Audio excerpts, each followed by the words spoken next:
Good evening from New York. I'm Selwyn Collins, your host of CWS Conversations with Selwyn. For those of you who are tuning in for the first time, CWS is about having conversations with people about their journey and how they're using their gifts and talents to help others. How are they making a positive contribution to humanity? So I'm always looking for someone who's doing something extraordinarily well or doing extraordinary things.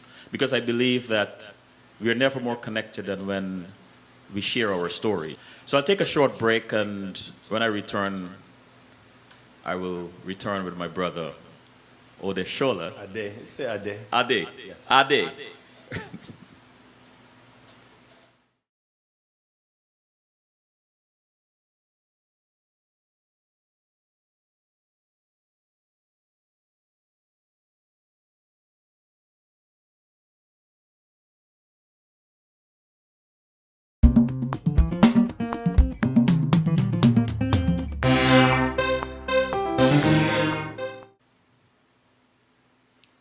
We're back. Those of you who are joining us for the first time, I'm Selwyn Collins, your host of CWS Conversations with Selwyn.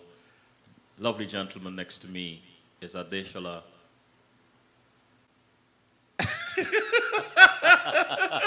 I knew this was good. Osakalumi. Osaka. There it is.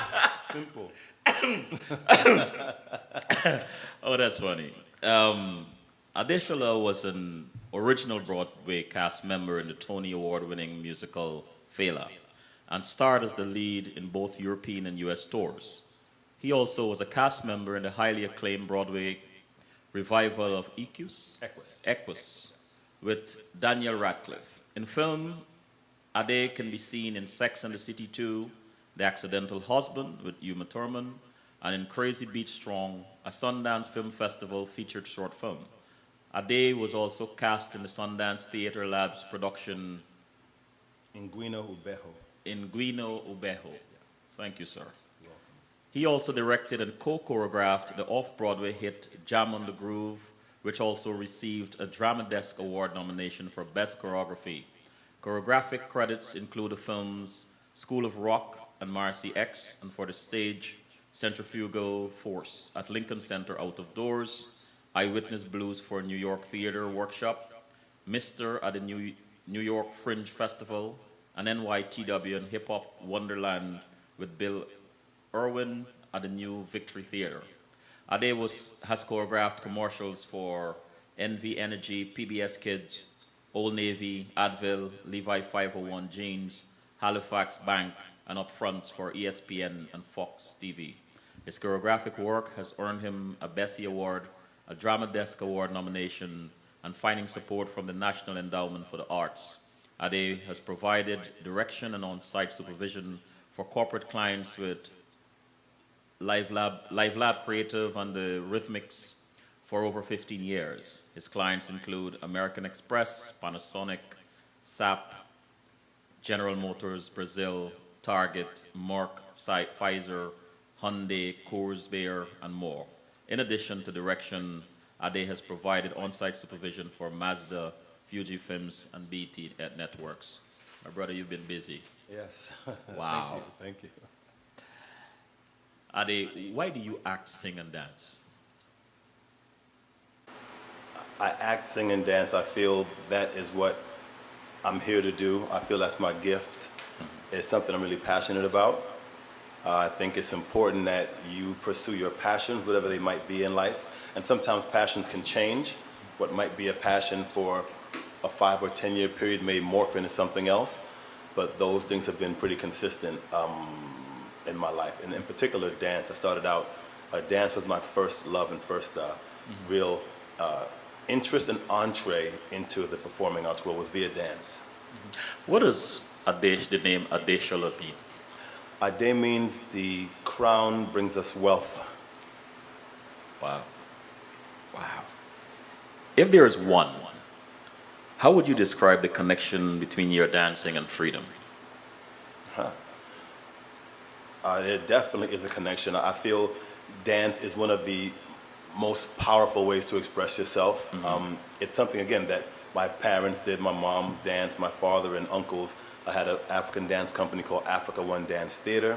So I was raised around dance. I think it allows people to express themselves in a way that sometimes talking and even singing don't, because you're using your body, when in the other forms you are primarily using your voice. So I think dance is really liberating, and I know a lot of my friends and I have often said when there are difficult times or things are stressing you out, there's nothing like going out to a club or just going into a rehearsal room and just moving. Just getting your body going. Try not to swing. Okay. And just come up some. Come on. Yeah. There we go. So where were you born, and what was life like for you at the age of 9 and 16? I'm a native New Yorker, so I was born in New York. At 9, I would say it was pretty regular in terms of going to school. I was very active in sports. I love sports, basketball, baseball, football, boxing. So I was your pretty regular young child, growing up in New York, being active. My mom and grandmom and father were always artists and artistic people. So I think from an early age I had a love and real respect for the arts. 16, let's see, it was high school. So 16, I think at that time I was a little more serious. I was in high school. I went to high school in New York City called Columbia Prep, which was a very prestigious, a little bit of a high level private school. So the workload was really hard. I was going to school with different kids than I had gone to school with from my earlier years. So it was kind of a learning curve socially, meeting different people. Very much into sports. I played in the basketball team, played in the baseball team. I first started really viewing and looking at dance as something serious probably around that time. So, popping, waving, electric boogie, things like that. So who would you say you became at age 21? I became a person I'm still working on.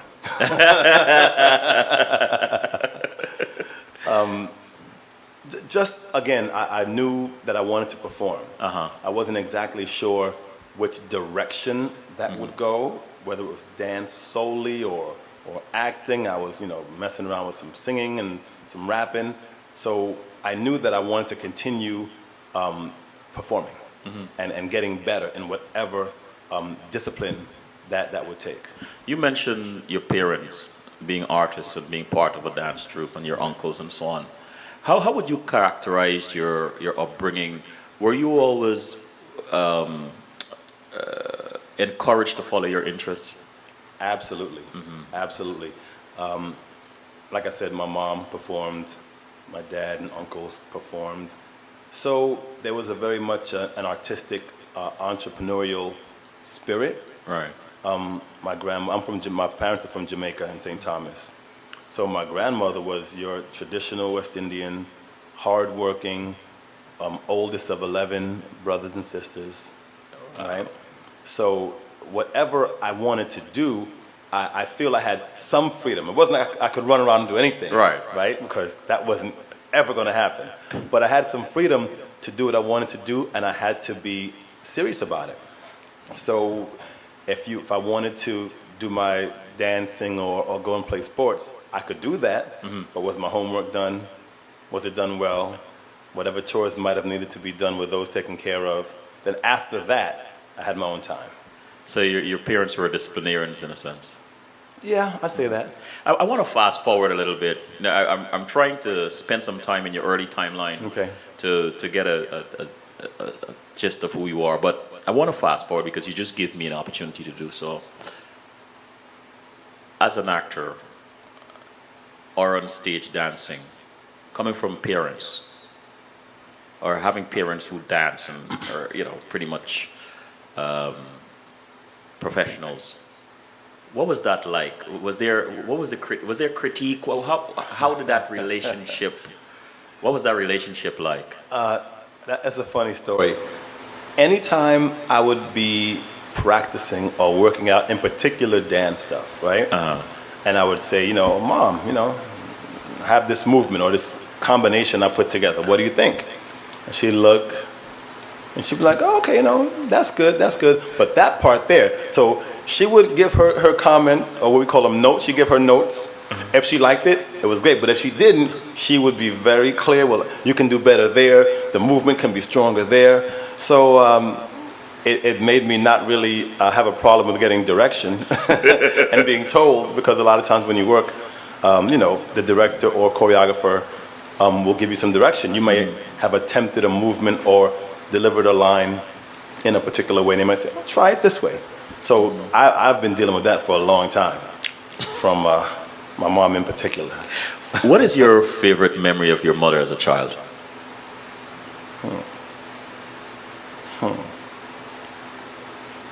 Good question. Favorite memory?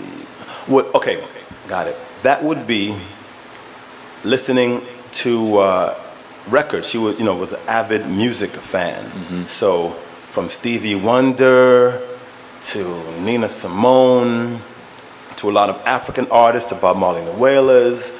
Just her bringing home a new album and kind of introducing me to music. So listening to, one album in particular that I listened to was Songs in the Key of Life, Stevie Wonder. And what was this? Listen, just listen. So those memories are memorable. Only child? No, having another brother. Another brother. Yeah.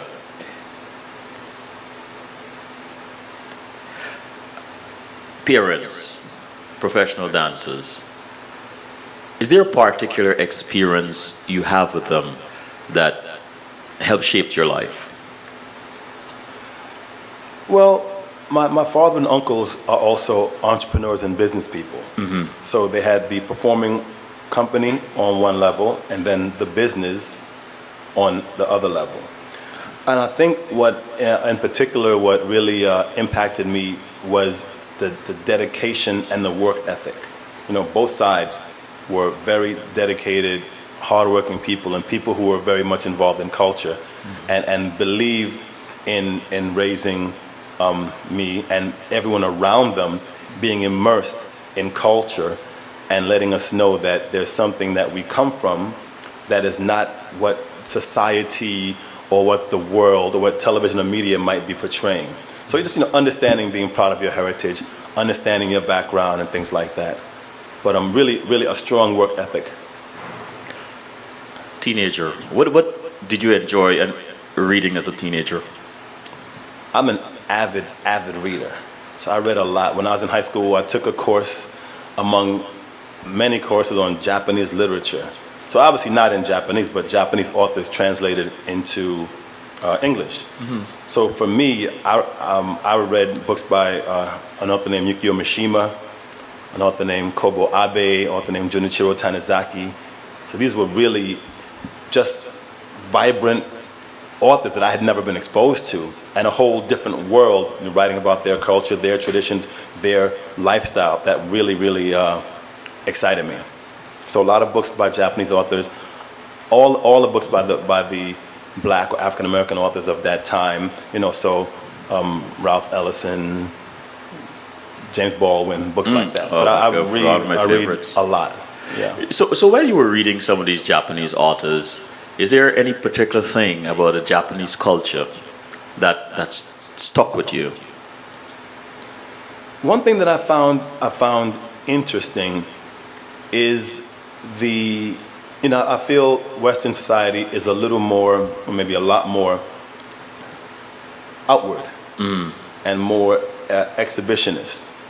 And I found, especially in the books that I was reading by those authors of that time, what they were writing about was the conformity of Japanese society and the person who would be outside of that society when they were home, when they were not in a public area, how they tried to find balance and not be so straight and not do such traditional things, and that conflict that resulted from that. So that really stuck out to me, like how society is very homogeneous, do one thing, be one way, but when they were with their wife or husband or family members or children, they were trying to resist that and find at least my interpretation of it was, find themselves in a more, for lack of a better term, human level, and not be so programmed and not be so stiff.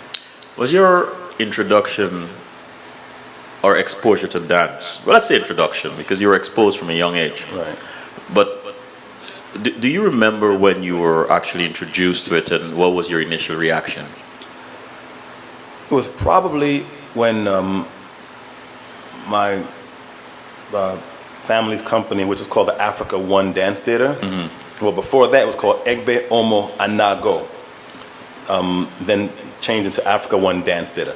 They would have rehearsals every Sunday at, if I'm not mistaken, Clip Gord Auditorium, a place over here in Brooklyn. And you know, I wasn't going to stay at home, so my mom would take me to go to rehearsal, and I'd sit there and watch, and just, you know, seeing how they, you know, and then most people had regular jobs during the week. And they would get there and just do their warm-ups and the drummers would start drumming and they start dancing, and I really would sit there and think, wow, this is cool. You know, just free, and you can come from all walks of life and partake in this kind of joyous, you know, release. This may be unfair to ask you this question this way. Okay. How does dance resonate with you, and can you imagine a day without it? Well, dance is a part of me. So I don't think in terms of, you know, it not being a part of me, whether I dance that day or not. I mean, there are times when if nothing's happening and I'm not in that particular mind frame, I won't move or dance for a while. But it is always a part of me. It's like breathing. And I think most artists, whether they're musicians, graphic artists, painters, writers, will tell you that what they do is so much a part of them that they don't think of it as something external. It's just a part of who I am. If that answers your question. No, it does. It does. Well, what was it like being the son of parents who dance and traveled a lot? It was great. It was great. I mean, I felt that my exposure to things were a little different than most of my other friends growing up. My mom did travel a lot. So one summer I remember went to Paris, another time Mexico. We traveled a lot because she liked to travel. So I feel I was exposed to different people, different ways of living, different approaches of living at a young age, which I think is important because we here in New York or in America can feel our way is the only way. And I think the more you see about people, you learn differences, and you learn about yourself by being exposed to differences. Your medium is mostly your voice and your body, but your body, because you do a lot of dancing and acting and so on. But how do you stay in shape? I exercise a lot. And again, it's something that you begin to do as part of your life. It's not something that I really have to think about too much. Right. Because, it is something that I've become accustomed to. I feel the benefits from it. But I exercise. Some days I'll go to the gym and just maybe run. Other days will be more weights. Some days I go to the park. There's a park not far from where I live, and they have these kind of outdoor, pull-up bars, and I'll do those kind of workouts. Eating is also a good component. Everything in moderation. Yeah. Let me slip into the chat room a second. Cork CD said, "Adesola, you were never regular. LOL." Alison Skeet said, "Good night, gentlemen.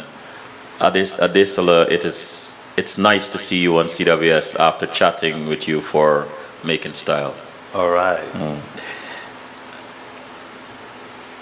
Take us on a tour of your dance trajectory, beginning with the group Rhythm Technicians and your Bessie Award to the off-Broadway production Jam on the Groove. Okay. So, I remember looking outside of my window and seeing a friend of mine named Charles Lewis. We called him Charlie Beats, right? He did the beatbox. Yeah. Incredible dancer. And back at that time, everybody was starting to kind of get involved in hip hop and the popping and the waving and these kind of movements. So I looked out my window, used to live on the second floor, you know, fellas outside, and he was doing a wave. And I was like, it was like magic. I was like, oh, I want to learn that. So that kind of pulled me a little bit away from going to rehearsal as much with my mom and dad and uncle's company. And I was like, this is the stuff that I want to learn. So that was my first really, really aha moment with waving and what they called back then electric boogie. Yes. So, you know, and it wasn't like it is now, YouTube and dance conventions and dance studios to learn. So you had to go to someone and be like, you know, I want to dance, you know, can you can you show me? And he was like, I'll show you. But the funny thing was, other people that I knew in that area were like, you know, this dance is, you know, it's not really for you. You know, you go to private school now. You know, you go down school downtown. Oh, really? This dance is a little, you know, more street. You know, you can't really hang. But my friend Charles was like, I got you. So he started showing me. I started learning and practicing. And when I tell you practicing, go in my room, look in the mirror, and repeat the movement, and just practice, and just practice. Because that's how you got good. I mean, it's like anything else. But back then, because you didn't have YouTube to go and repeat and watch, you had to remember what you saw and keep it going. So I practiced relentlessly, and you know, began meeting other people who were always better than me, had different ways of moving. Practice, practice, practice. That moves me up to meeting a guy named Fable. It's a very popular dancer back in that time named Fable and Mr. Wiggles. Mr. Wiggles. Wiggles. Yes. He was very fluid with his movement. We call him Mr. Wiggles. And they had done some milk commercials. They were really, you know, really popular. And my friend knew the guy Fable. Takes me to his house. This is my friend Adesola. He dances. He's like, oh, you dance? Like, show me. Get busy. So I'm like, oh. So I danced. He was like, oh, you're pretty good.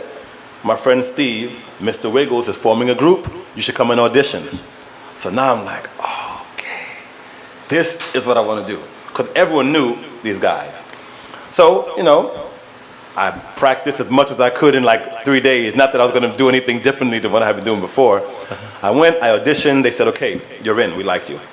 And we would literally pool our money, which was like nothing.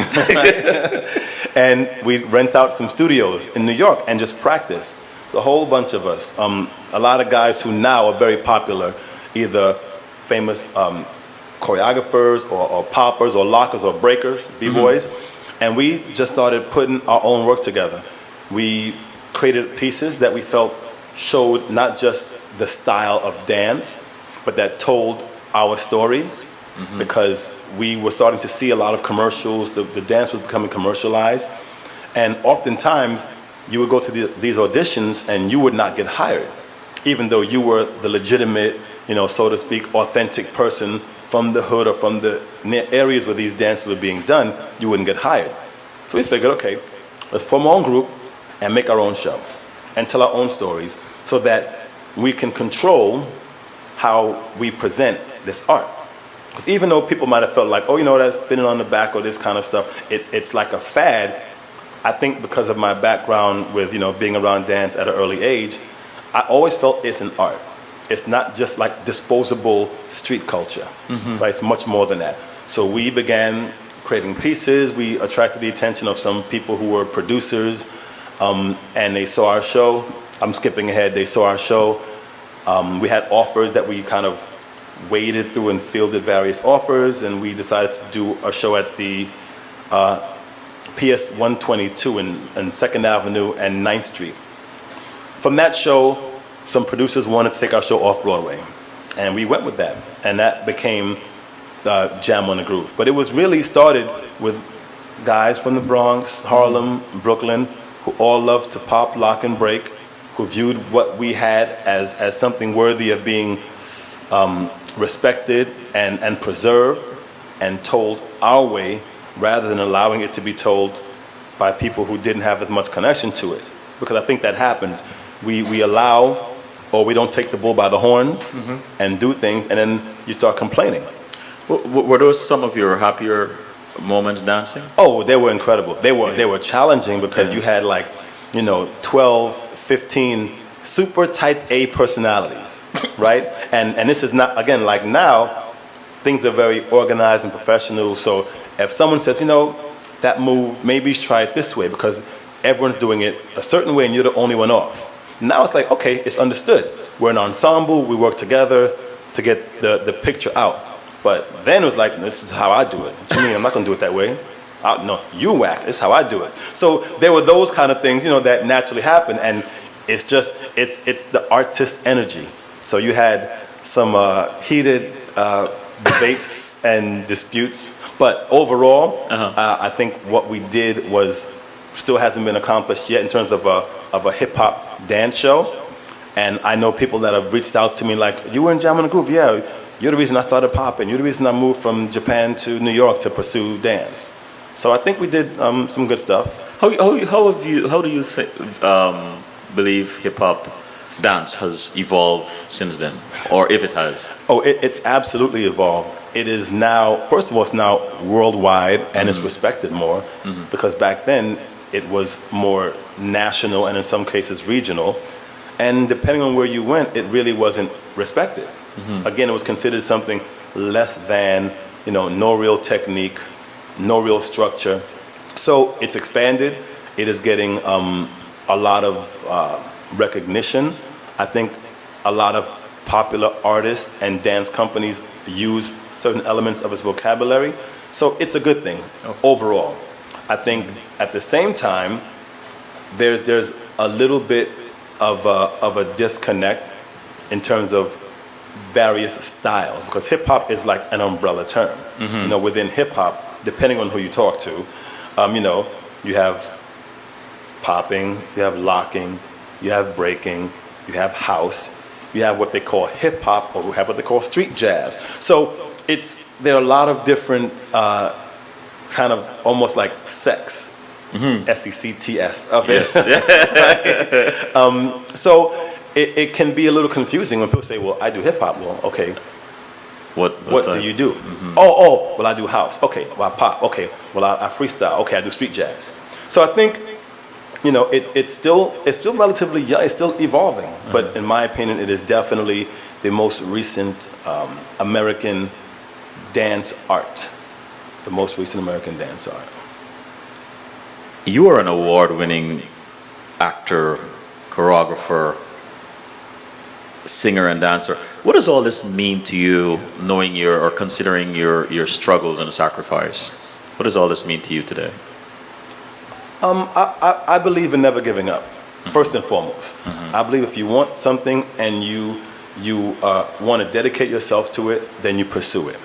So all of the things that I've been able to do so far, first and foremost, I'm incredibly thankful because, like we were talking about earlier, nothing is promised. Tomorrow's not promised, right? True. And I'm thankful that I have been able to, get my feet and hands and body into a few different areas of entertainment. There's still a lot of things that I want to do that I'm still pursuing, but I believe that if I can do it, anyone can do it, but you have to work. You have to work. And you're going to have to realize that sometimes things are not going to go the way you want them to just because you want them to. And just because you're good or know somebody does not guarantee you getting a job. And even when you get the job, it doesn't necessarily guarantee that you'll get a lot of time to perform within that job, depending on what type of job it is. So I feel there are levels, of pursuing, identifying what you want to do, pursuing it, having people believe in you, too, because there's going to be times when you are going to question, are going to think, maybe, is this the right decision I made? Maybe I should go back and do the other thing I was doing before. So we all need support and in some way, shape, or form. And when you finally get that job or that thing that you feel is your big moment, you still have to realize that that's when the work begins. The work doesn't begin with, they hired me, I'm good. Okay, they hired you, so now you're going to have to prove yourself every day that you can deliver. But talking about getting the job and being fortunate, You've choreographed for major companies and celebrities like NSYNC and P. Diddy Coombe, Usher, Mariah Carey. How do you stay grounded, Ade? It, I think it's easy to stay grounded. Well, first of all, family, and I have a really good friend and support system who, you know, they just keep it real. They keep it 100, like they say. Keep it 100. Keep it 100. And by that I mean, you can get the job can go well, but really in this industry, when the job is over, the job is over. And you are looking or waiting to see or maybe pursuing that next job. So for me, I never have felt like I got it like that. I never have felt like, you know, I have it made. Because I know when I first started on the dance side, they didn't say, oh, your family dances, you're a nice guy, you're gonna be great. They were like, prove yourself. We don't think you can do this. You ain't hard enough, you're not hood enough, it's not for you. And that always reminds me that you have to work. So I don't take anything for granted. You know, there have been some jobs that I've auditioned for that I felt I did really, really well. Don't get the job. Doesn't matter the reason, but I didn't get the job. Who would you like to choreograph for one day?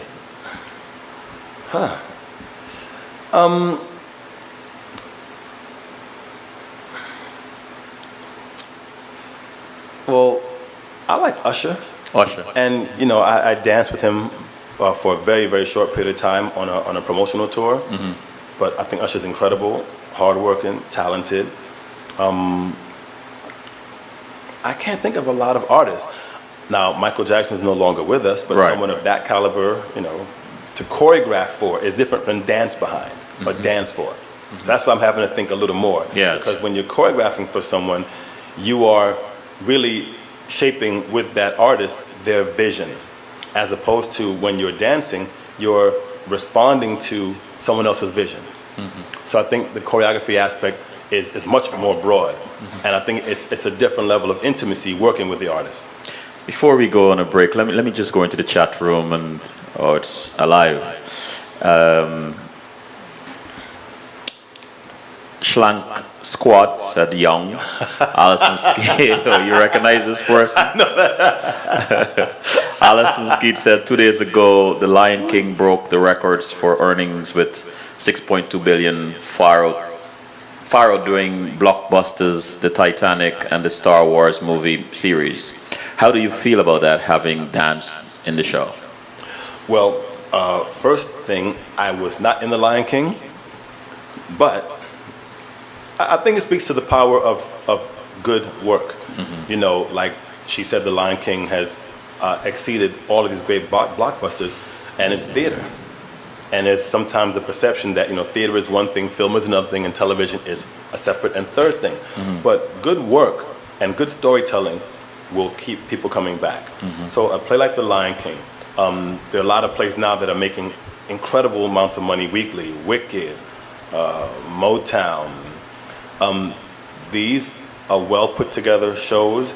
They tell a great story, and there's something that they tap into. I think anything that offers opportunity for work is a good thing. And The Lion King being, if I'm not mistaken, 15 years on Broadway, I'm not sure exactly how many years. It's put a lot of people to work. It's put a lot of people of color, and African and West Indian descent to work. So it's absolutely a good thing. And I think arts help society. So if something that started out as someone's idea is doing so well, it can't hurt. And Schlank Squad said the first hip-hop musical ever. Miss Mary V, Preach, said Preach. Cork CD, Selwyn asked him to do some accents. He's the best. All right, I remember that at the end of the show. Kirk, you're bad, you know, man. Sure. Bernadette said, very interesting and exciting to hear all of this. Why don't we hear more about someone like this and the things that are done in black dance? Where can I learn more about your work and others alike? I have a website, and You can give it. What is the name of it? My website is www.adesola.com. ADES as in Sam, OLA.com. Okay. And I post things that I'm doing, workshops that I might have coming up. I'm on social media. I'm on Twitter my Twitter name is at Adesola O. So I post on Twitter once in a while. And, follow and see what I do. And I keep people informed in those ways. Awesome. And Schlank Squad and Bernadette, check out Ghetto Original Dance Company. That show, Jam on the Groove, is in the Lincoln Center archives. Also, Ladies of Hip Hop, Elite Force, Dance Fusion, all connected dance families. Yes. Bernadette said, thank you, will do. Let's take a quick break. Okay. Before we go, though, I want to leave this with you. You can answer it when you come back. Musical theater is tough. It's tough business with considerable physical demands on the actors and dancers and choreographers.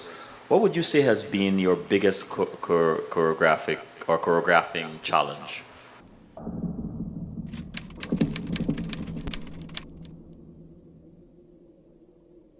I would that you show my face. For the time has arrived to reveal all things. But in the interest of the fiction and non-fiction narrator, let's not show my face. Not yet. Who am I, you ask? They call me Moses, the Black Moses. Because I am, I was, and I will never be.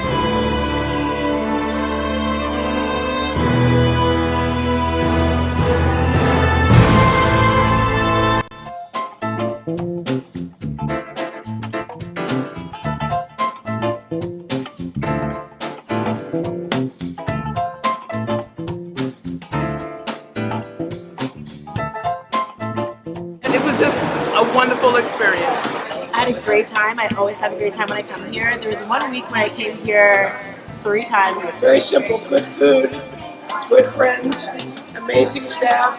I can't complain.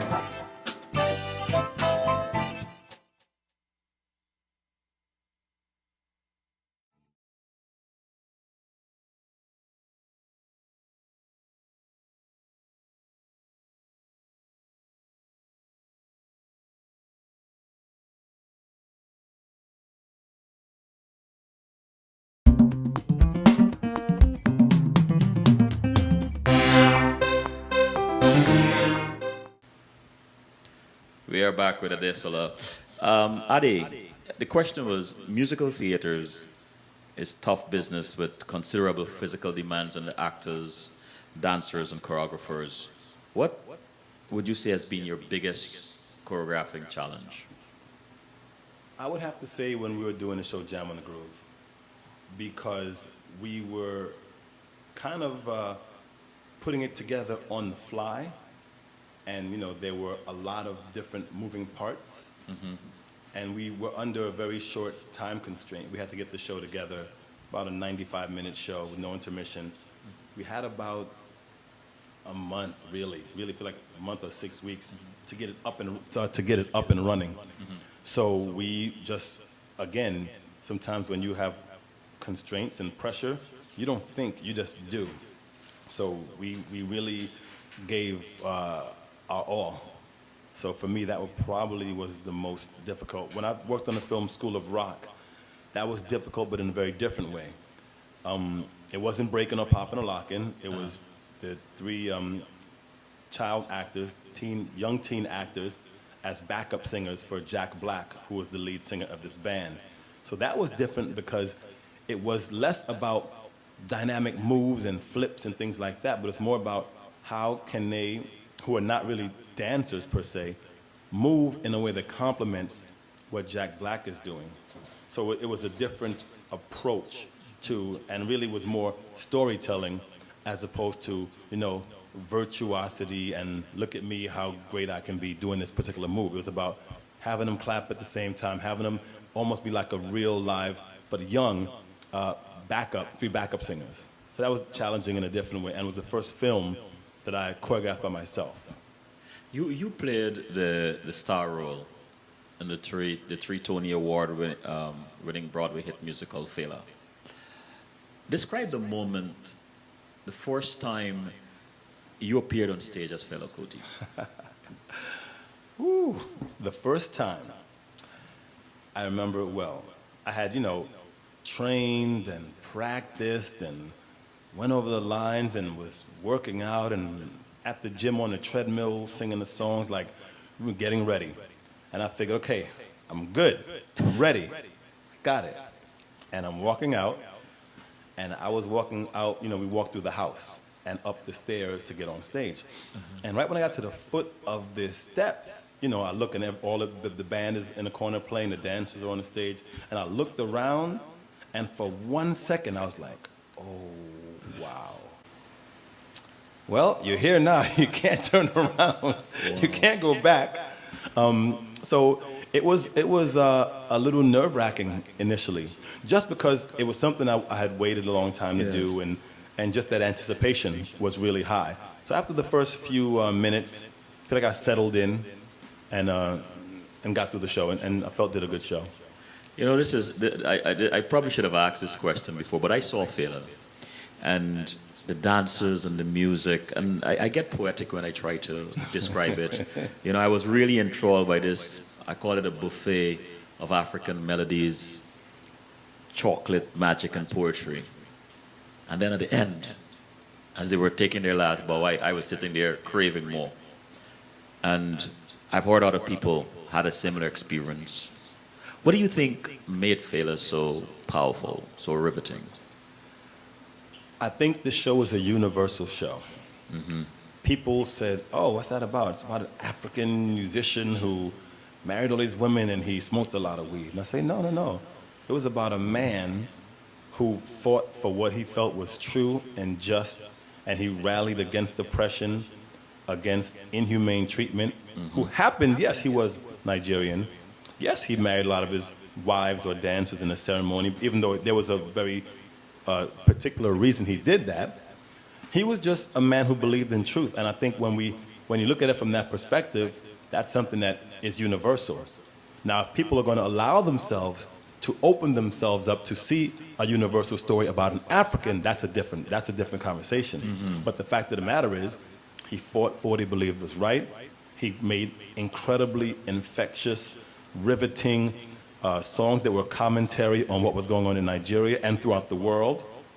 And he didn't care who thought anything about it. So combine that with incredible music, with the dance, with the pageantry. Our director, Bill T. Jones, did an incredible job putting it all together. So I think it was a great story that needed to be told. And the surprising thing is people that I've spoken to that have seen the show are like, when's the show coming back?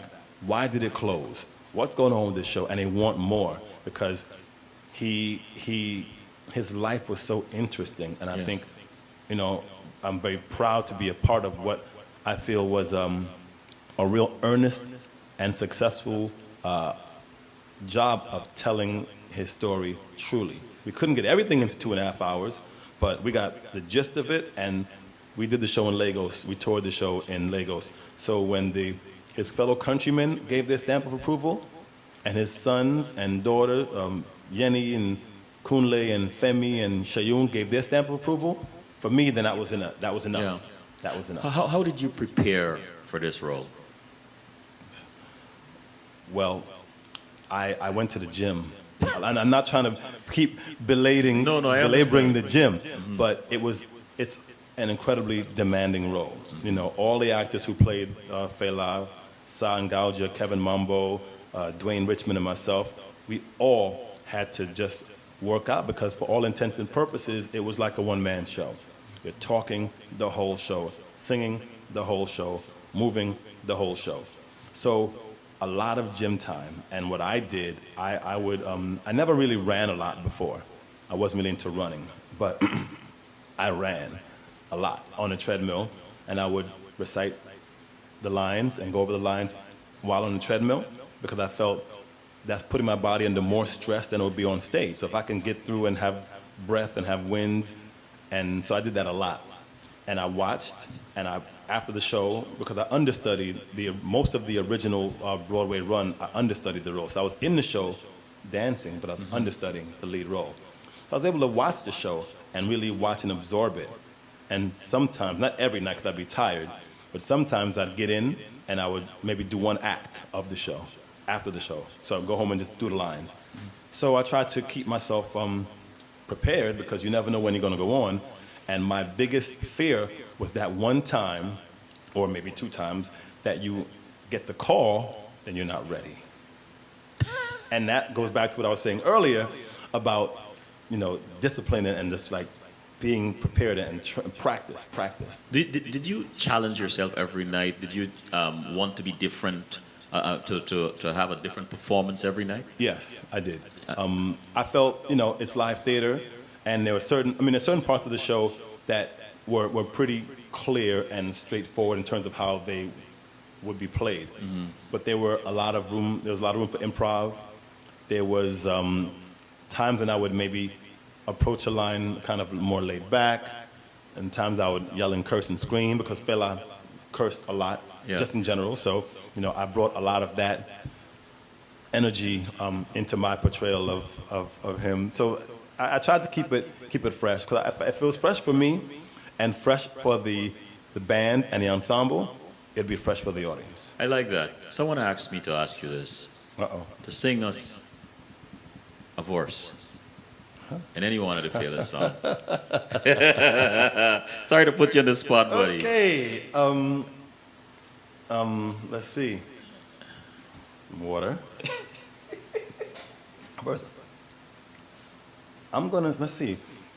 The show closed over a year ago. What am I gonna?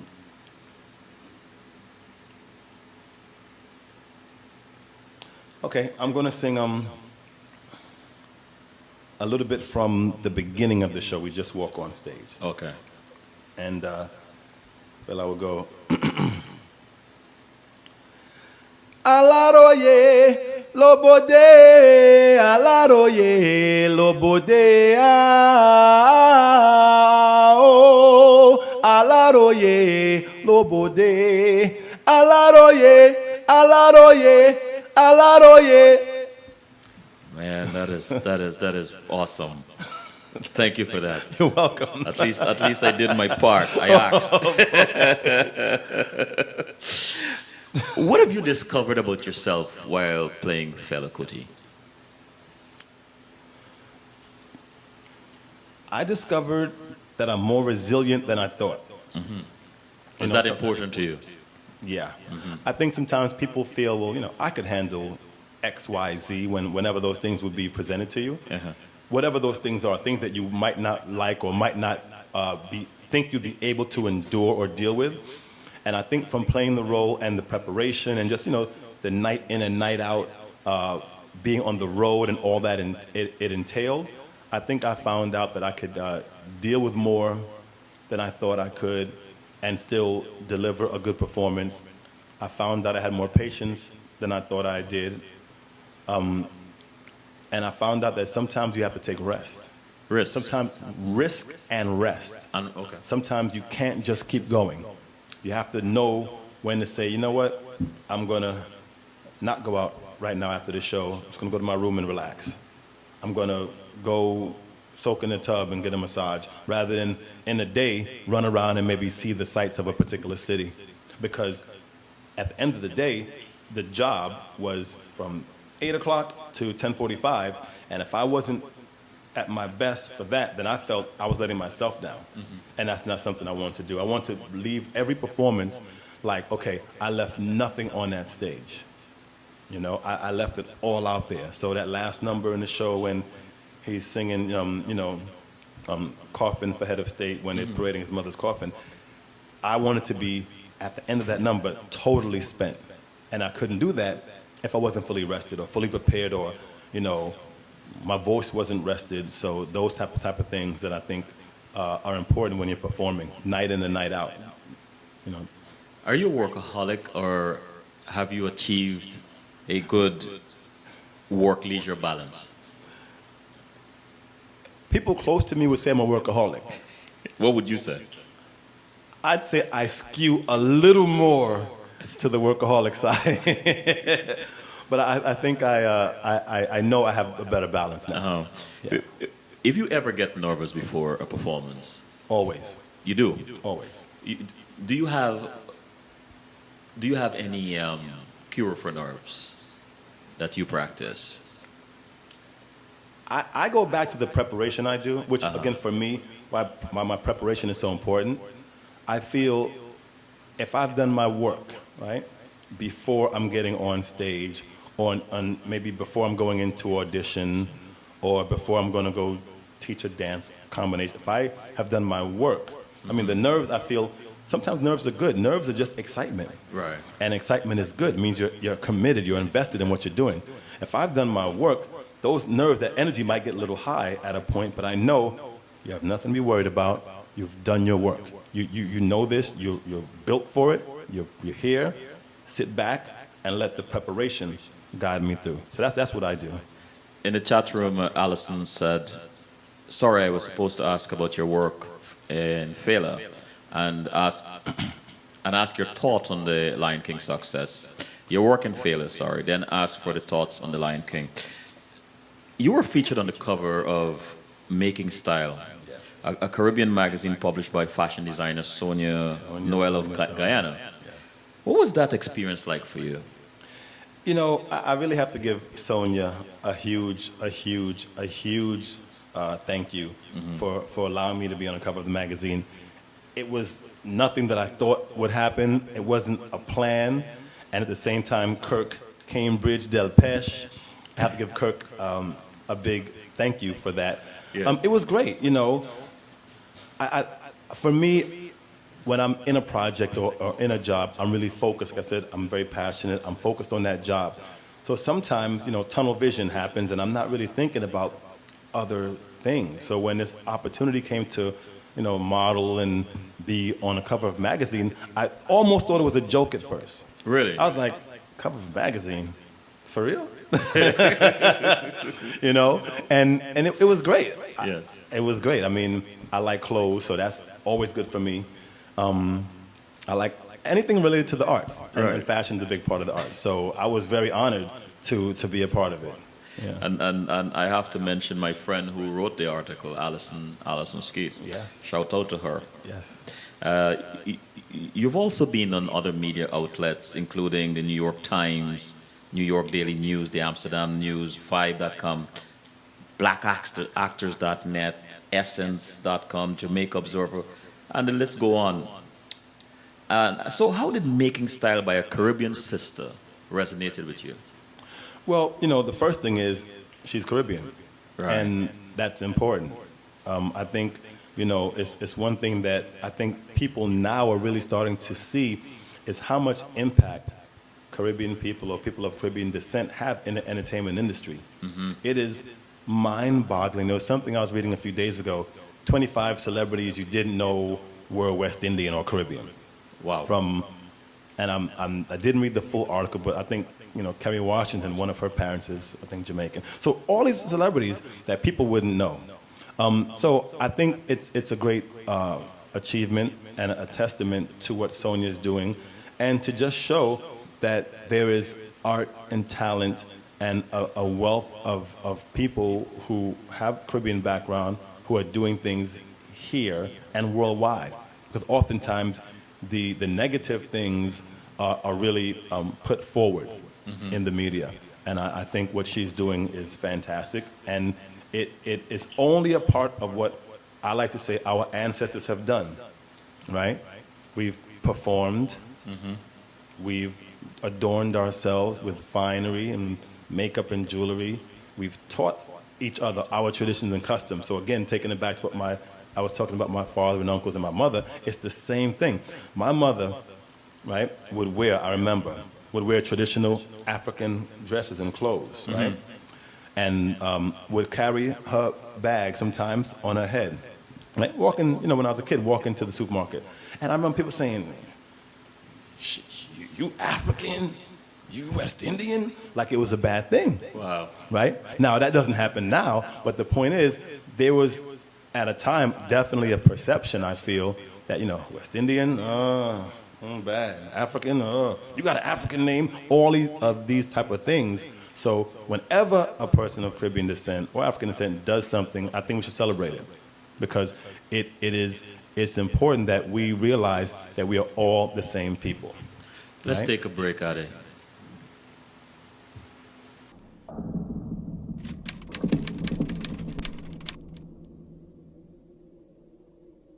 I would that you show my face. For the time has arrived to reveal all things.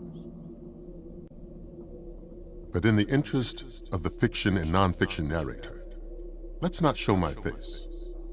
Not yet. Who am I, you ask? They call me Moses, the Black Moses, because I am, I was, and I will never be.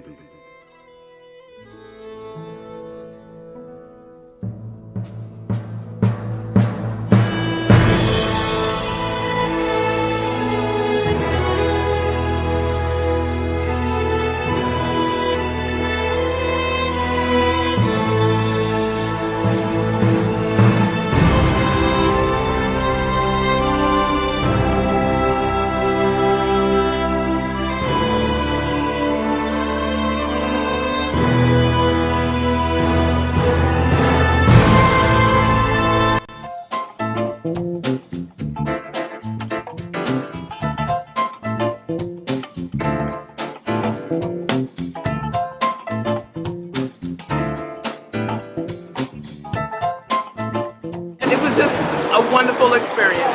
I had a great time. I always have a great time when I come here. There was 1 week when I came here 3 times. Very simple, good food, good friends, amazing staff. I can't complain.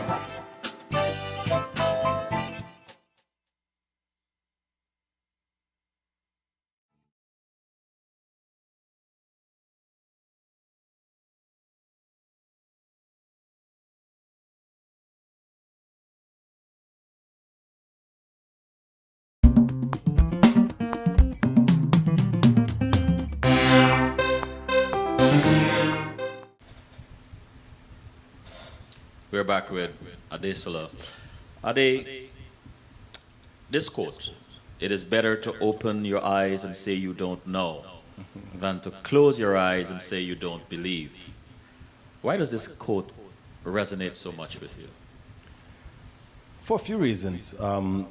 One, it talks about the acknowledging the fact that we can't know everything.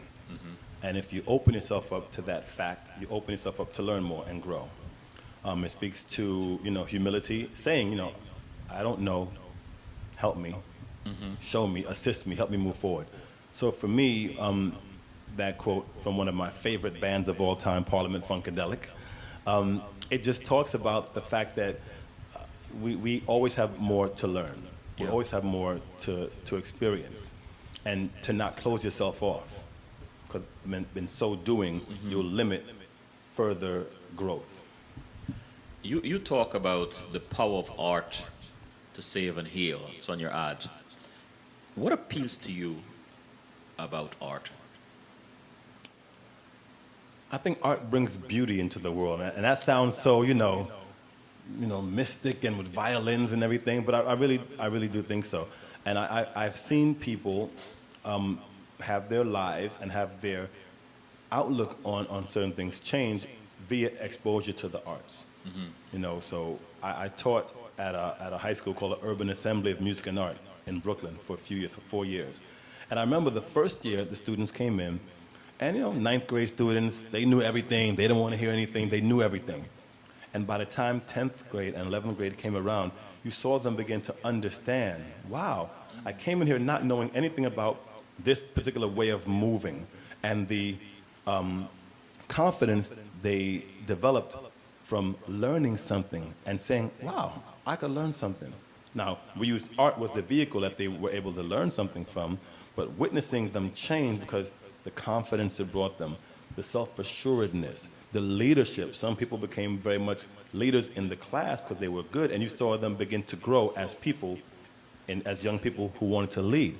So I think arts is one of the most powerful tools we have, and I think that's why music and fashion and these elements are so important today, because of the power that arts hits you on an emotional level as opposed to other things that are just intellectual. With all these years of dancing and choreographing, what still surprises you about dance? It surprises me new ways of movement, new people doing things that I think I've seen before in ways that make me say, but I've never seen it put together like that. You know, in particular with the hip hop and the popping and locking and breaking that I really, really gravitate to, I see people put combinations together and do movements that I say, well, physically, you know, I could do that. Yes. But how did he think of putting that and then follow it by that and then moving it? So that's what really fascinates me, people's creativity in putting things together. And that goes not just in dance, but in choreography, right? Telling stories, how to use a movement, how to create a dance that furthers a story. So it's those type of things that really still make me go, wow, that was really good. You introduced him into the conversation just now, Michael Jackson, one of my greatest artists, and he was a storyteller. Absolutely. In the spirit of choreography,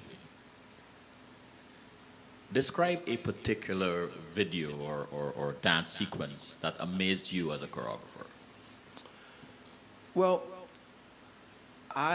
there's two, and it got me excited for different reasons, right? Mm-hmm. One is in Smooth Criminal, because Smooth Criminal, you had not just the movement that was incredible, but the whole setup. You walk in, he walks into the club, you see he's the good guy, he's wearing white. The Asian lady, she's seducing him, he's walking, he's fighting off these gangsters. So even without the movement, which was great, the costume, the lighting told a story.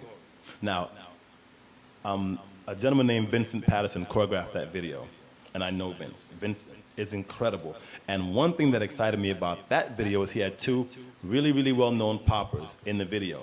And they were popping, doing their moves, but it was so slick and so fine, you know? It wasn't big and out of control, it was just so fine and controlled that for me, you started to see that particular form in a different way.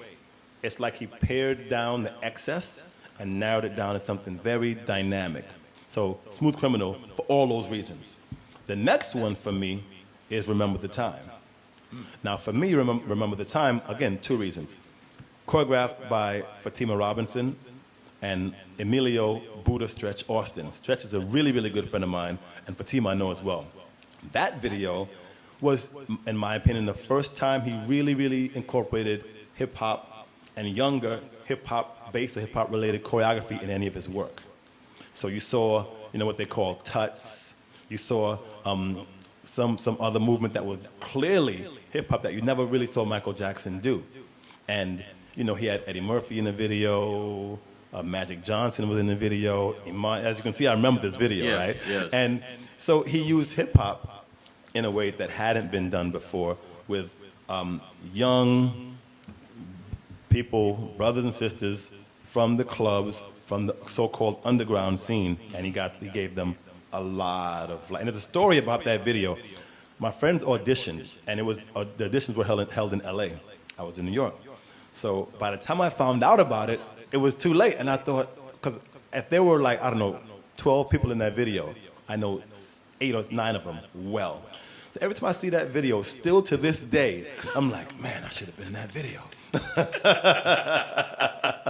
And that's the truth. You've come a long way since November 1995 and Jam on the Groove. How do you account for your success?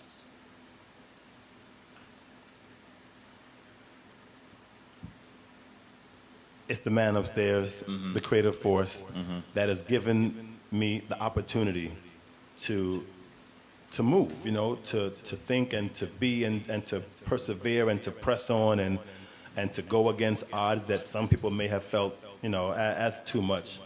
And I didn't really look at any big event or big thing. My first dream or goal, better than a dream, my first goal was to be in a really good poppin' and locking group. First goal. You Like I told you accomplished before, it. when the Rhythm Technicians and Wiggles and Fable and those guys, Darren Henson, my friend Doc, Schlank Squad person, when I got in that group, I was like, okay, well, first thing, check that off. And then, create this show. And when the show ended, I said, well, I like putting things together. I want to start choreographing. Don't know how I'm going to find artists, but I want to start choreographing. So what do you do? Well, I choreograph. Really? I choreograph. Not that I didn't dance, but I started saying, I choreograph. And then started getting work choreographing. Then it was like, well, I want to really, really now, pursue acting more. So started studying at a school here in New York. And so it's always been for me relatively smaller goals that I've just kind of kept going, My grandmother would say, slow and steady wins the race. Maybe a lot of people, but she always said, slow and steady wins the race. Don't be in a rush. Take your time. But keep on it, keep on it. Keep on it. What still inspires you today? Or Learn, who, learn sorry. who? Yes, who? Oh, tons of people. Well, I mean, my biggest inspiration is definitely my family, mother, father, because I know, the work ethic. And, things were different then, and maybe they were not the same level of opportunities. But, my mom was a fantastic dancer, incredible dancer. My father is an incredible artist, but he also played checkere. Other uncles of mine, incredible drummers and dancers and singers. So I feel that I'm just continuing the artistic work that they've done. They performed, they were artists, and, it's a different time, but I'm doing the same thing. So I'm always inspired, and I always feel like if they like something that I've done, or if they're giving me that, good, then it's good. And the other thing would be that there's so much to do, and there's so much to learn, and I'm going to keep on. Have you ever thought of, or have you ever choreographed a dance with both your parents or either of them? No, I have not done that, but I have thought about it. But I have not done that. That would be a good one to put together. But I haven't done that yet. You haven't done it, right? But we're still here, so you never know. Is your style of dancing abstract or based on storytelling? It's both. Both. It's both. I mean, when you're out in a club or just in rehearsal, you're either showing off or you're working on some type of movement or combination, or you're just really just being free, just expressing yourself. I have a friend named Doc. What's up, Doc? And we would say, we're going to go to a club and get clean, right? Or clean yourself off. And that means you go out and you dance. Really? And you dance until you sweat. You take change of shirts. And that perspiration, that energy, you're cleaning yourself. So sometimes you go to a club and you just dance it out. Now, in a more structured a work environment, whether I'm choreographing or I'm in the ensemble or I'm in the cast and I'm being directed and given steps to do, then it's storytelling. Then my job is to take that step, deliver it the way the choreographer wants me to, or if I'm choreographing it the way I would like it to be delivered, and tell a story. So it's both. Depends on where you are. How does spirituality influence your work? I believe the arts are spiritual. So I believe there's spirit in everything we do. I believe that every person has a spiritual component, whether they acknowledge it or are in touch with it or not. So for me, everything is spiritual. I dream a lot. I write my dreams down. refer back to them later. Oh, that, okay. So, I believe that there's no such thing as coincidence.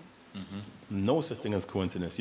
People I've met people that said, I heard about you a year ago.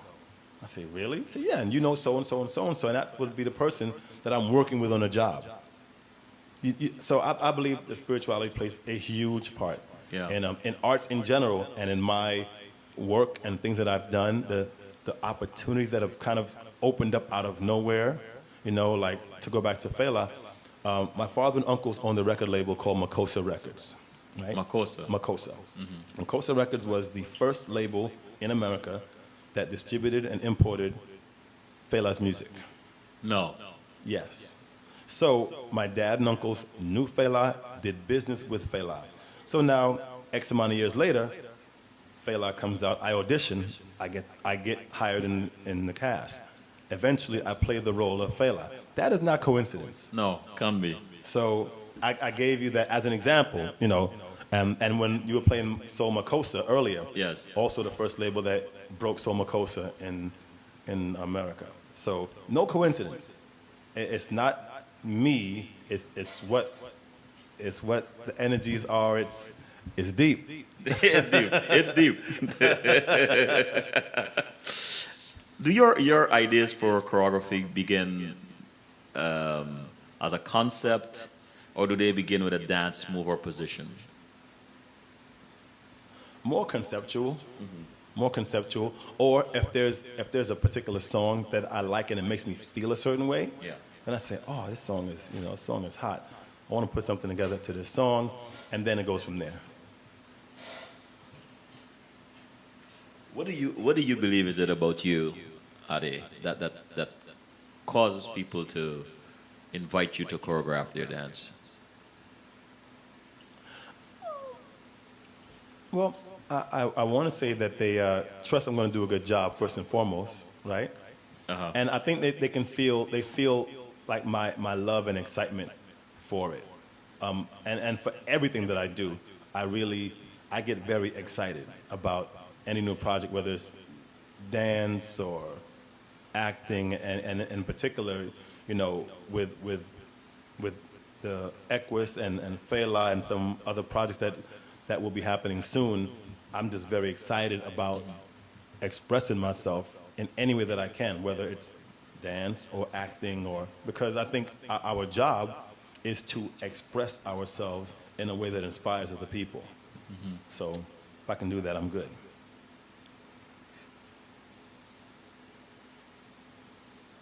What is it? What do you think?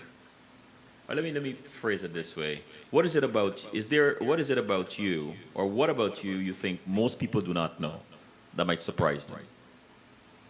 Well, you mentioned the Japanese, reading a Right. Japanese book, Right. so you got to come up with something else. Sorry. Okay. Okay. As growing up, I was very, very, very, very shy and very, very quiet. My mom tells me that, people would come over to the house and I'd be behind the door trying to push the door, not letting anybody in. I was very, very shy and very little reserved. Wow. Yeah. That does surprise me, if I must say.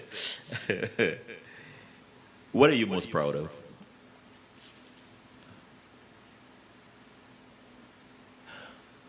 Proud of the fact that I've been able to pursue my dreams and do it in what I feel is the right way, not cut anybody and down anybody, and that I've believed enough in myself, and when I didn't believe in myself, I believed in giving up and letting the Creator move and make things happen.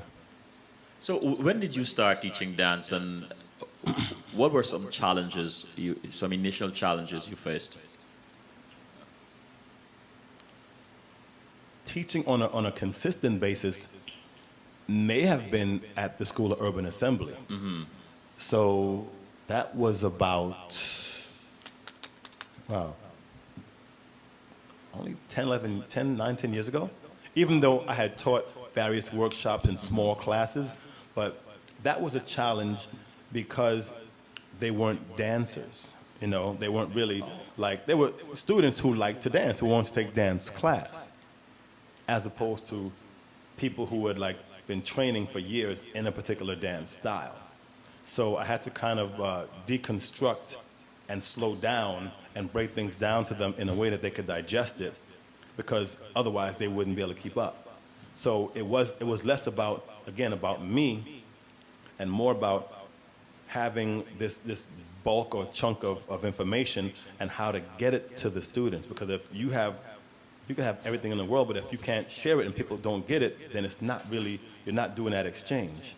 So for me, it was hard to just kind of, okay, they don't know how to do, you know, a roll or wrist roll or wave, whatever. So I have to break it down, and it made me go back and rethink when I first started learning it. So that was a Spirituality, you mentioned it, and you're connected. When you're coming up with a sequence of moves, you know, you're choreographing a dance, how much do you get in touch with your inner self when you're preparing for, you know, a new? I think the best work comes when you let go. And you know, it's a loose term, let go. Let go. Just get out of your head. So what I do, and what I know a lot of my friends do, you just put the music on. Let's put it on and see what happens. See where you go, and I always say, if I do something and it feels right, then I know it's gonna look right. So if it feels right, I'm like, oh, that was hot. Remember that. And then that will be a part of the combination. I mean, I think it's the same thing with you know, rehearsing a line, with getting a line right, or singing. When it feels right, like, oh, that was good, and you keep that. And then you always, so to an extent, I'm always searching for that feeling. You know, that feeling of like, that was it. Let's take a short break. All right.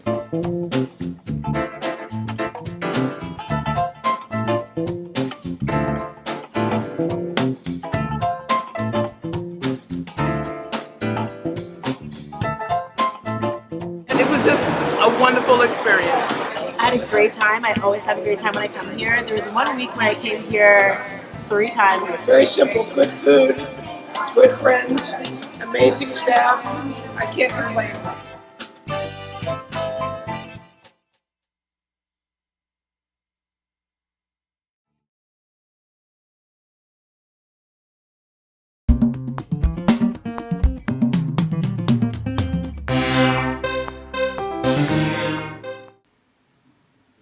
We're back with Ade. Ade, what is next for you? Next, I have been cast in a new project called For Colored Boys.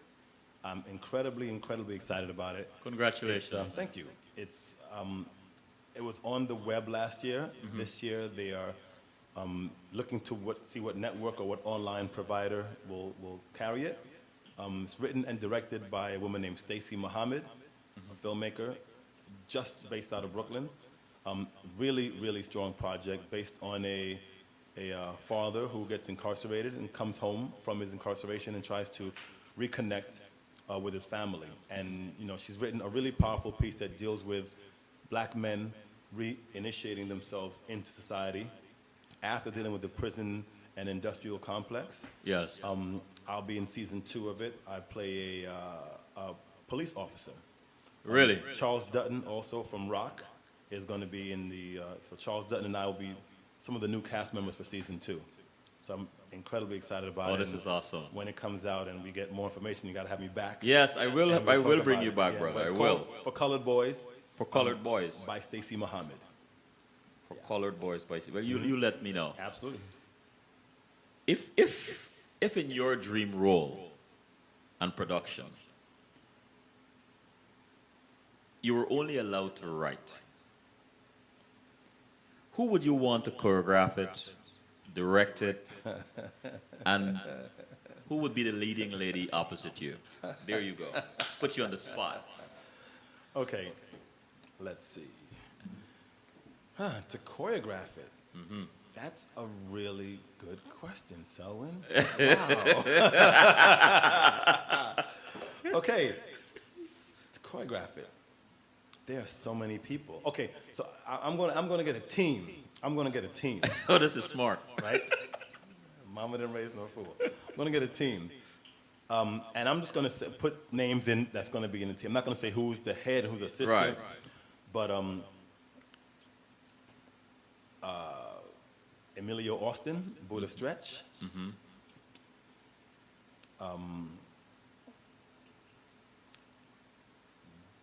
Jerry Mitchell, who's an incredible musical theater and film choreographer. He was someone that I worked with him on the first film that I ever did. It was called Marcy X. I assisted him on Marcy X. He's a choreographer for Kinky Boots, which won a Tony last year on Broadway. Oh, wow. Wow. So many people. You get me in trouble. One more, so you wouldn't get in trouble.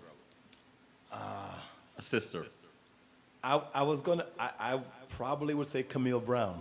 Camille Brown. Camille Brown, who is an incredible choreographer and dancer. She is choreographing a piece called Fortress of Solitude right now that's opening at the Public Theater. So I think I have musical theater covered, Jerry. I have pop and lock and hip hop with Stretch. Camille is just modern Afro. So that would be in putting me on the spot. I'm sorry, I man. would say those. Now, who would direct it? Yes. Well, Denzel Washington directs, so you can't go wrong with Denzel. Okay. directing. You're playing it safe here, I'm brother. playing it very safe. And who would be the leading lady opposite you? That's a really, really hard question. Just give me a second. Okay. Lady opposite me. We'll come back to this one. Yeah, we'll come because In the chat room, Slang said, Sub D. And Patrick said, great conversation. all right. If you could go back in time, what would you tell a 16-year-old boy? Always believe in yourself. Listen before you speak. And be patient. Wow. That answers my next question, you know. If what would you say to struggling artists trying to follow their dreams? It answers the next question.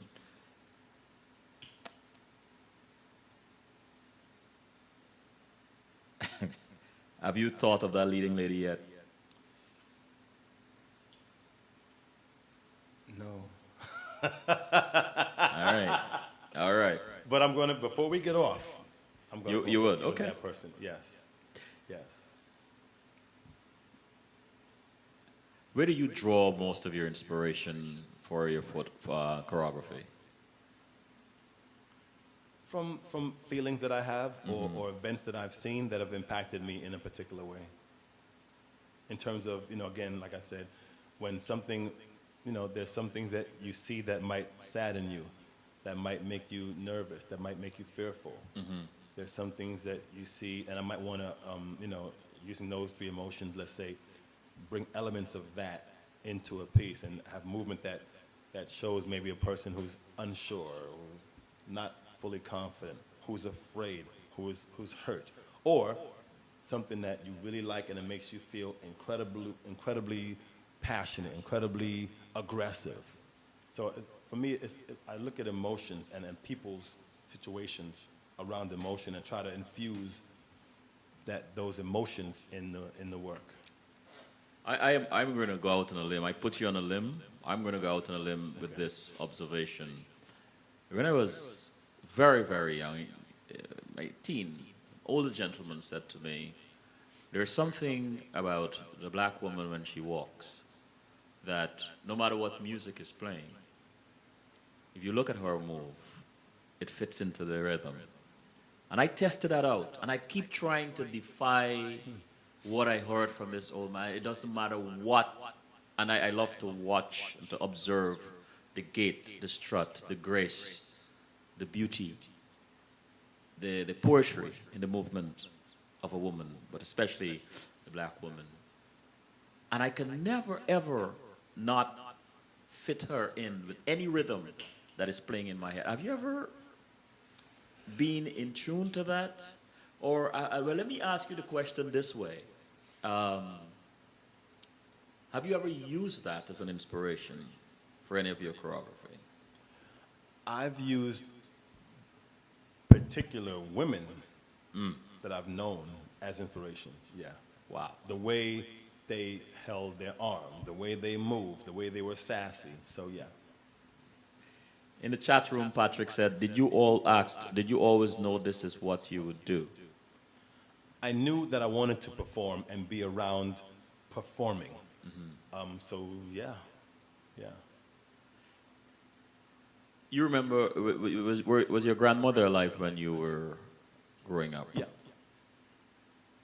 If you're in a room with your grandmother, your mom, you have an aunt? No. Okay. Your grandmother and your mom. And they're just talking stories. Describe that atmosphere.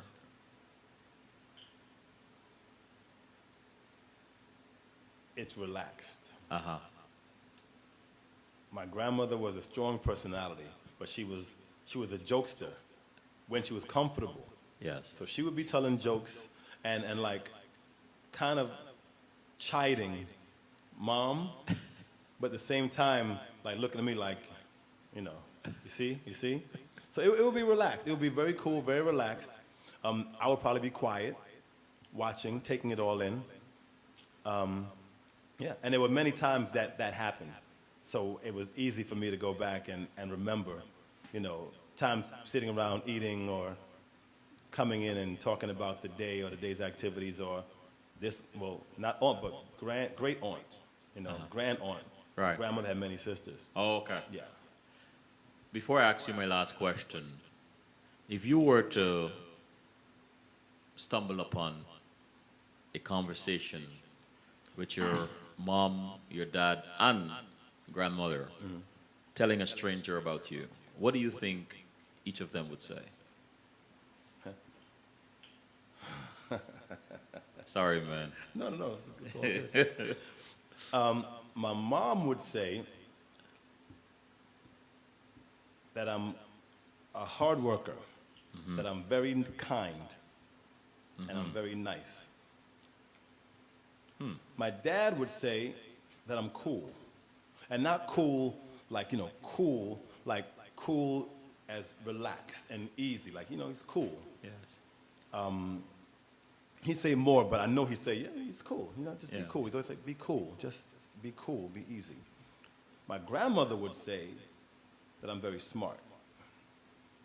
And my grandmother would say that she knows how she raised me. So no matter what the world tells me, she knows I'm going to make the right choice because she knows how she raised me to make the right choice. Oh, that's awesome, man. Yeah. That's awesome. I almost forgot your friend's request about tour. Was it Kirk who wanted Oh, with Kirk? that asked for the accents? Could you give us three? Pick any three. 3. Sheesh. Okay.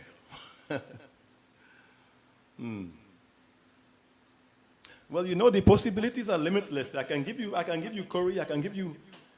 That's my little Indian American accent. Look upon this man here, Sir Kirk Cambridge. You know your bad man. It's clearly West Indian. Yeah. And this place here, I come into this house here, you have the light here, you have the water, you have the nice pink shirt, my brother. You have your hair and the little, we not call this the dreadlocks. I don't understand this type of business here you are doing, my brother. Hey, you understand me? and really quickly, I'm gonna say Angela Bassett. I'm gonna tell you why.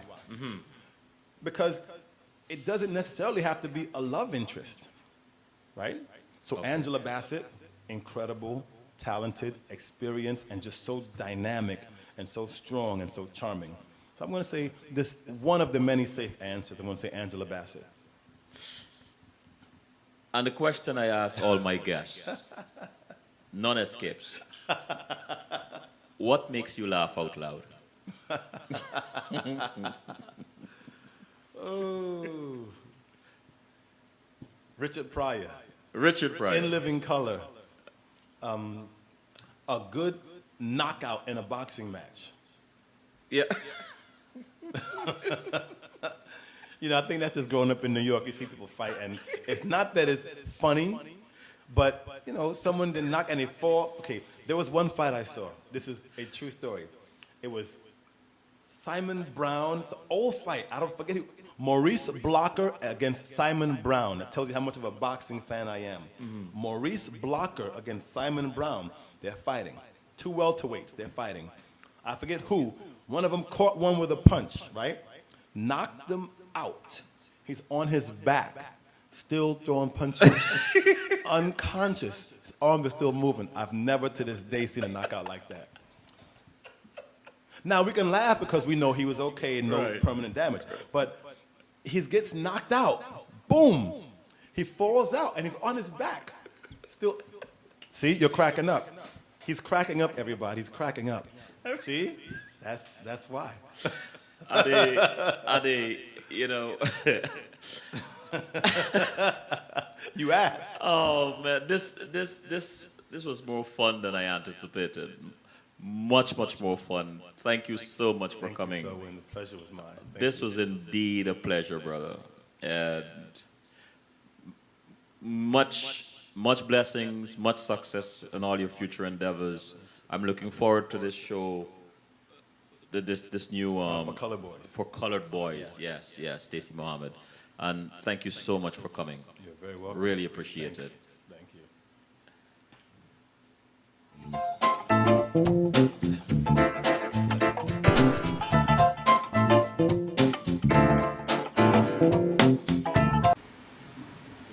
We're back with Ade. Ade, what is next for you? Next, I have been cast in a new project called For Colored Boys. I'm incredibly excited about it. Congratulations. Thank you. It was on the web last year. This year, they are looking to see what network or what online provider will carry it. It's written and directed by a woman named Stacey Mohammed, a filmmaker, just based out of Brooklyn. Really strong project based on a father who gets incarcerated and comes home from his incarceration and tries to reconnect with his family. And, you know, she's written a really powerful piece that deals with black men reinitiating themselves into society after dealing with the prison and industrial complex. Yes. I'll be in season 2 of it. I play a police officer. Really? Charles Dutton, also from Rock, is going to be in the. So Charles Dutton and I will be some of the new cast members for season 2. So I'm incredibly excited about it. Oh, this is awesome. When it comes out and we get more information, you got to have me back. Yes, I will. And I will talk bring about you it. back, Yeah, brother. but I it's will. called For Colored Boys For Colored Boys. by Stacey Mohammed. For Colored Boys by. Well, you let me know. Absolutely. If in your dream role and production, you were only allowed to write, who would you want to choreograph it, direct it, and who would be the leading lady opposite you? There you go. Put you on the spot. Okay, let's see. To choreograph it. That's a really good question, Selwyn. Wow. Okay, to choreograph it. There are so many people. Okay, so I'm gonna get a team. I'm gonna get a team, Oh, this is smart. right? Mama didn't raise no fool. I'm gonna get a team, and I'm just gonna put names in that's gonna be in the team. I'm not gonna say who's the head, who's the assistant, Right. but Emilio Austin, Buddha Stretch.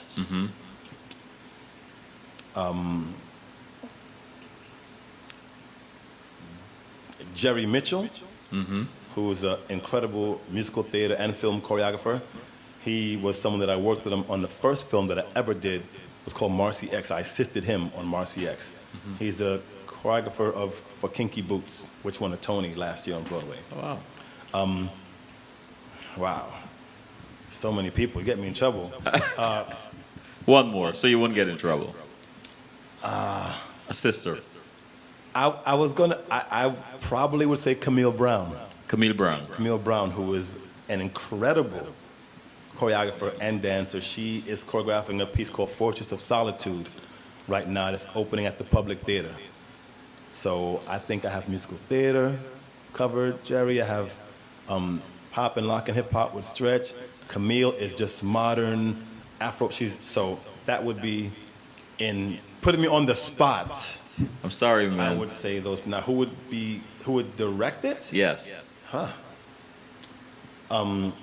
Well, Denzel Washington directs, so you can't go wrong with Denzel. Okay. directing. You're playing it safe here, I'm brother. playing it very safe. And who would be the leading lady opposite you? That's a really, really hard question. Just give me a second. Okay. Leading lady opposite me. We'll come back to this one. Yeah, we'll come because In the chat room, Slang said, "Sup D," and Patrick said, "Great conversation." all right. If you could go back in time, what would you tell a 16-year-old boy? Always believe in yourself. Listen before you speak. And be patient. Wow, that answers my next question. You know, if what would you say to struggling artists trying to follow their dreams? It answers the next question.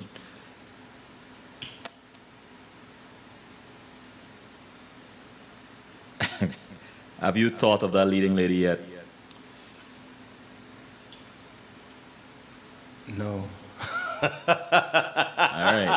All right. But I'm gonna before we get off, I'm gonna You would, with okay. that person. Yes. Yes. Where do you draw most of your inspiration for your choreography? From feelings that I have or events that I've seen that have impacted me in a particular way. In terms of, again, like I said, when something, there's some things that you see that might sadden you, that might make you nervous, that might make you fearful. There's some things that you see, and I might want to, using those three emotions, let's say, bring elements of that into a piece and have movement that shows maybe a person who's unsure, who's not fully confident, who's afraid, who's hurt, or something that you really like and it makes you feel incredibly passionate, incredibly aggressive. So for me, I look at emotions and people's situations around emotion and try to infuse those emotions in the work. I'm going to go out on a limb. I put you on a limb. I'm going to go out on a limb with this observation. When I was very, very young, my teen, an older gentleman said to me, there's something about the black woman when she walks that no matter what music is playing, if you look at her move, it fits into the rhythm. And I tested that out, and I keep trying to defy what I heard from this old man. It doesn't matter what, and I love to watch and to observe the gait, the strut, the grace, the beauty, the poetry in the movement of a woman, but especially the black woman. And I can never, ever not fit her in with any rhythm that is playing in my head. Have you ever been in tune to that? Or, well, let me ask you the question this way. Have you ever used that as an inspiration for any of your choreography? I've used particular women that I've known as inspiration, yeah. Wow. The way they held their arm, the way they moved, the way they were sassy, so yeah. In the chat room, Patrick said, did you always know this is what you would do? I knew that I wanted to perform and be around performing. So yeah. You remember, was your grandmother alive when you were growing up? Yeah. If you're in a room with your grandmother, your mom, you have an aunt? No. Okay. Your grandmother and your mom. And they're just talking stories. Describe that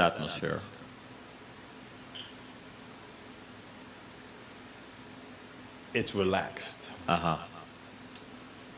My grandmother was a strong personality, but she was a jokester when she was comfortable.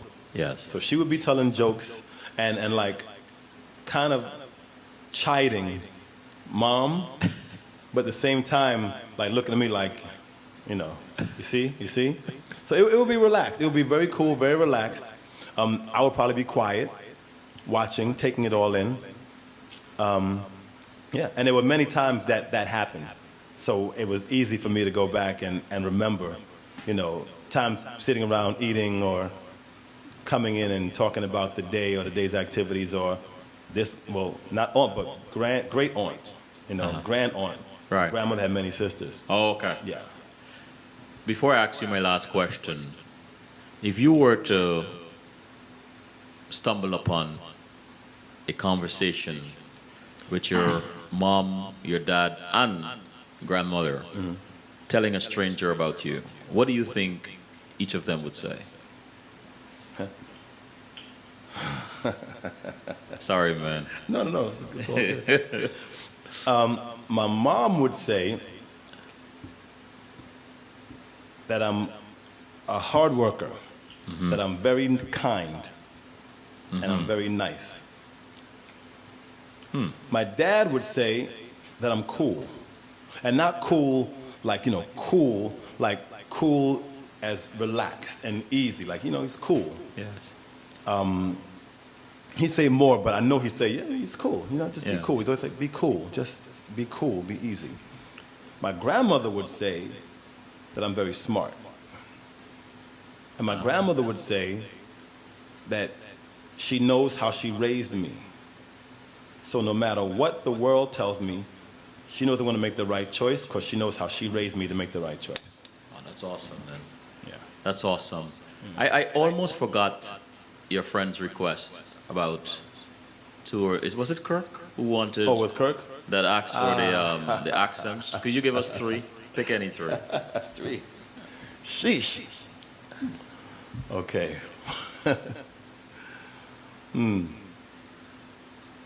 Well, you know, the possibilities are limitless. I can give you curry. I can give you.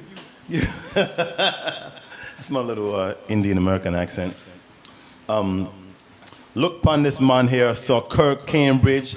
You know your bad man. It's clearly West Indian. Yeah. And this place here, I come into this house here, you have the light here, you have the water, you have the nice pink shirt, my brother. You have your hair and the little, we not call this the dreadlocks. I don't understand this type of business here you are doing, my brother. Eh, you understand me? and really quickly, I'm gonna say Angela Bassett. I'm gonna tell you why. Because it doesn't necessarily have to be a love interest, right? So Angela Bassett, incredible, talented, experienced, and just so dynamic and so strong and so charming. So I'm going to say this one of the many safe answers. I'm going to say Angela Bassett. And the question I ask all my guests, none escapes. What makes you laugh out loud? Oh, Richard Pryor. Richard Pryor. In living color. A good knockout in a boxing match. Yeah. You know, I think that's just growing up in New York. You see people fight, and it's not that it's funny, but, you know, someone did knock and they fall. Okay, there was one fight I saw. This is a true story. It was Simon Brown's old fight. I don't forget who. Maurice Blocker against Simon Brown. That tells you how much of a boxing fan I am. Maurice Blocker against Simon Brown. They're fighting. 2 welterweights. They're fighting. I forget who. One of them caught one with a punch, right? Knocked them out. He's on his back, still throwing punches. Unconscious. His arm is still moving. I've never to this day seen a knockout like that. Now, we can laugh because we know he was okay and no permanent damage. But he gets knocked out. Boom. He falls out and he's on his back. Still. See, you're cracking up. He's cracking up, everybody. He's cracking up. See? That's why. Ade, You know, You asked. oh man, this was more fun than I anticipated. Much more fun. Thank you so much for coming. So, and the pleasure was mine. Thank This you. was indeed a pleasure, brother, and much blessings, much success in all your future endeavors. I'm looking forward to this show, this new For Color Boys. for Colored Boys. Yes, Stacey Mohammed, and thank you so much for coming. You're very welcome. Really appreciate Thanks. it. Thank you.